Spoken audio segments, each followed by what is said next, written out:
So the next few months in the stock market are basically going to dictate everything. Like if the market's going to go up, if it's going to go down, if we're going to crash, if everyone's going to lose their pants and lose all their money, or if we're just going to keep going to Pluto. What is unique about the next few months in the stock market? And what is unique about what it could mean for our portfolios? It's Q2 earnings. And the reason why Q2 earnings matters so much more than Q1, Q3, Q whatever, the other year's earnings is because the market just went up a lot. The market valuation is a little bit high right now. And if the AI story does not keep materializing of companies spending on CapEx, companies buying chips, companies seeing an ROI on the spending, companies seeing efficiency booms, companies seeing the profits grow, if that story does not continue, the market is going to completely collapse. And I'm not even trying to scare you. I'm not trying to get you to like watch a video till the end. I'm just telling you the cold hard facts, and I'm going to prove it to you in this video right here. And I'm going to tell you what I think, and I'm going to tell you what companies I think are most likely to keep going up into the right in the long term. So, again, I can't stress this enough that the market went up a lot. I think we are all aware of how much the market went up.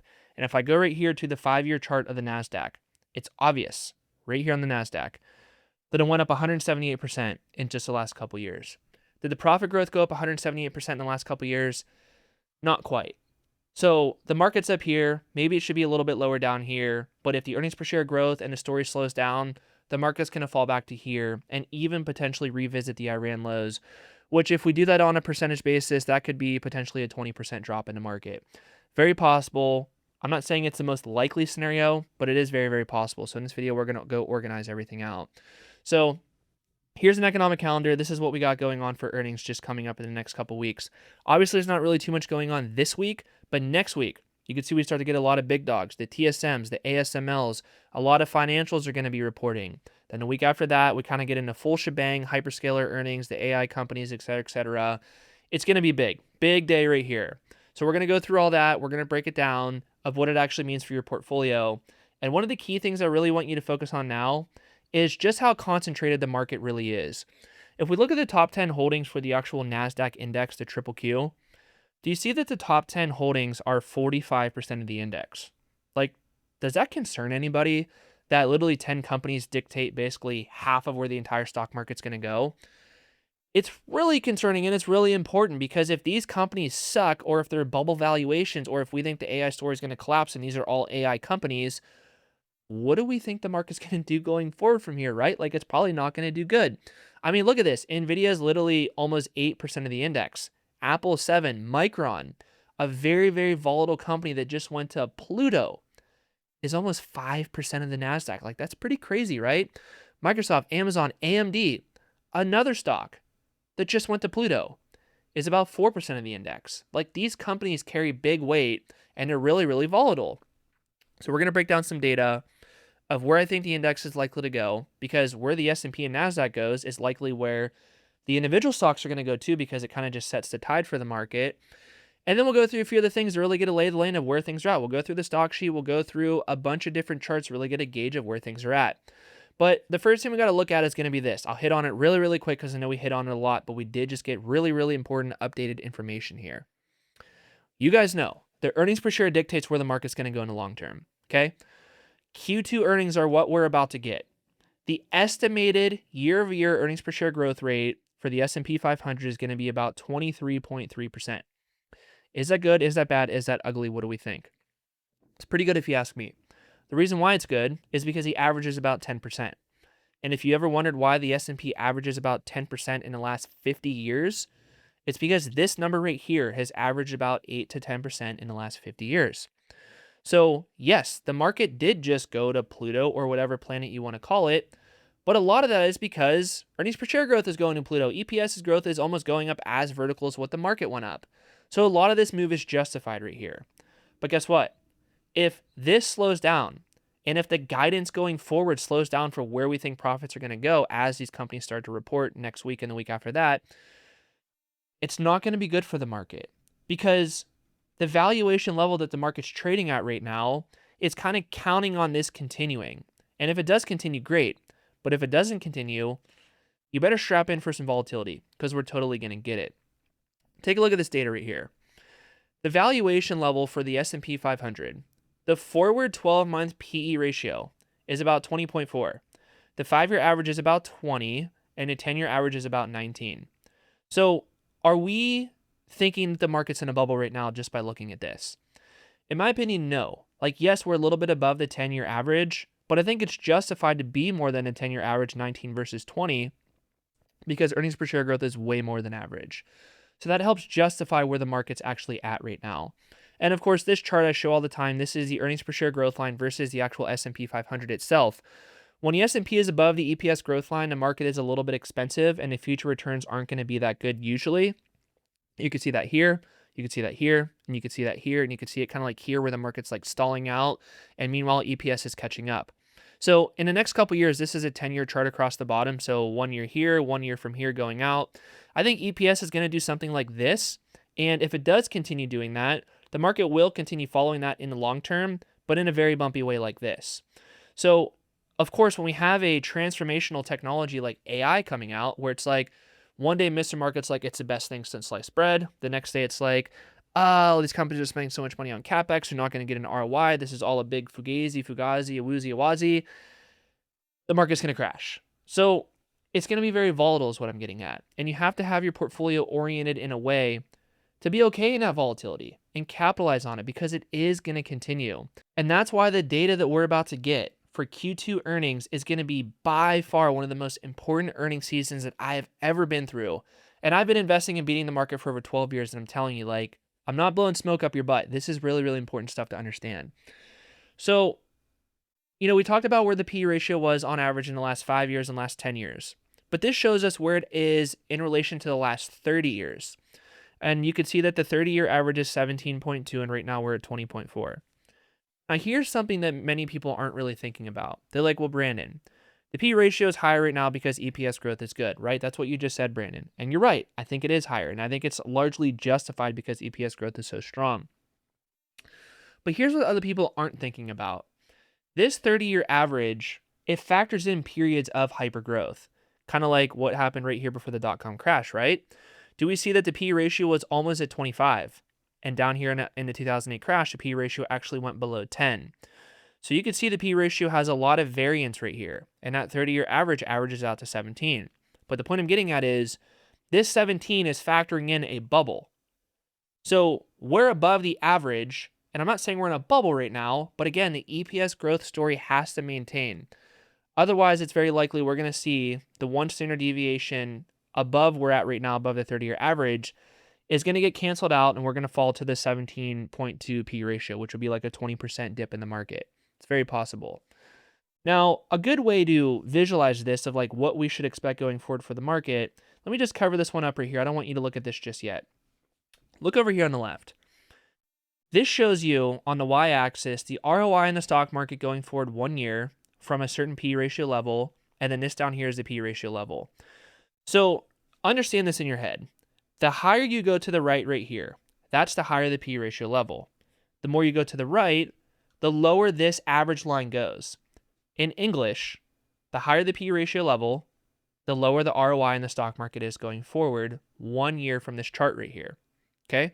Every little square right here, diamond, whatever you want to call it, is a year of an ROI. So there's a lot of data right here, but you could obviously see the clear trend. The higher the P ratio goes, the lower the ROI is going forward. But 1 year is kind of messy. 1 year is kind of hard to know exactly what's going to happen. And if we just look to the left, the 1 year average is probably, we'll just call it like 7 or 8% from where we're at right now. That's how much we should expect to go forward 1 year on the ROI. But it's kind of messy. So we need more data to actually figure this out. So if we go look at the right, take a look at this. How is the average ROI going forward for the S&P 500 on a 5-year annualized basis? So 5 years in a row. What do we think that's going to average out to be? Well, the data gets a little bit more organized because it just has more time for the actual thesis of the market to actually play out. Short term, it's more randomness. Long term, it actually has time to play out. Okay. The average 5-year ROI going to the left is somewhere around like 6, 7, maybe 8%, depending on how you average this out. So you could clearly see that the market's probably not going to stack a 20% CAGR going forward from right here. The average is probably going to be like 7, 7, 7, 7, 7, 5 years in a row. Maybe this year, next year, it might be 20. Then maybe the next couple years after that, it might be like -15, -15, +20 or something like that. The average is going to be somewhere around 5 to 7% probably. And like we said before, the average ROI for the S&P 500 is about 10. So why is the expected ROI going forward going to be less than the average? It's really just because of this right here. The PE ratio is already at 20. A lot of bullishness is already priced into the market. And when a lot of bullishness is already priced in, how much more upside could the market really have? It's really all going to be dependent upon where earnings per share growth actually goes. Because when you have really good ROIs, and let's just say, the P ratio, let's just say it would be 14, the average ROI going forward from that point right there is going to be probably like 13%. So it's basically saying this: you're buying this water bottle business right here for 14 bucks. It throws off $1 per year in profit. Sounds pretty good, but right now you're buying a water bottle business for $20 and it's throwing off that same $1 per year in profit.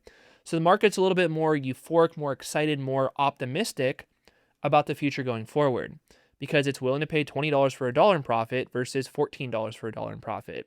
And again, the reason why the market's willing to do that is simply because the growth is expected to be much higher going forward. And as we saw in the previous chart, yes, over 22% growth going forward is what we're expecting to get, but is it going to maintain? That's a big question mark. Now, I want to show you this, and we got to look into some other really, really important data. This right here shows you the S&P 500 average intra-year declines versus calendar year returns. The point of this chart is to show you that it's going to be bumpy, it's going to be volatile, and if you're allocated to the hot stocks that have been going to Pluto, please be very careful right now, especially understanding the data that I just said where the market is a little bit hot. And yes, the growth can continue. The market could keep going up for sure, but it's going to be volatile. And the companies that are the high flyers, the shiny objects like the Marvells, the AMDs, the Intels, the et cetera, which we'll talk about in a second, if the growth story slows down, those companies are going to get vaporized and clobbered. Take a look at this right here. Year to date, the market's up about 10% for the S&P. The intra-year decline, meaning like how much did it swing down in the year, was 9%. So this is like a 19% swing of volatility right here, okay? Take a look at all this data right here. Do you see there's just so much volatility? There's a lot of bars going below, and there's a lot of red going below too. And when you average all that out together, the average intra-year drop is going to be 14.2%, but annual returns were positive for 35 out of the 46 years right here.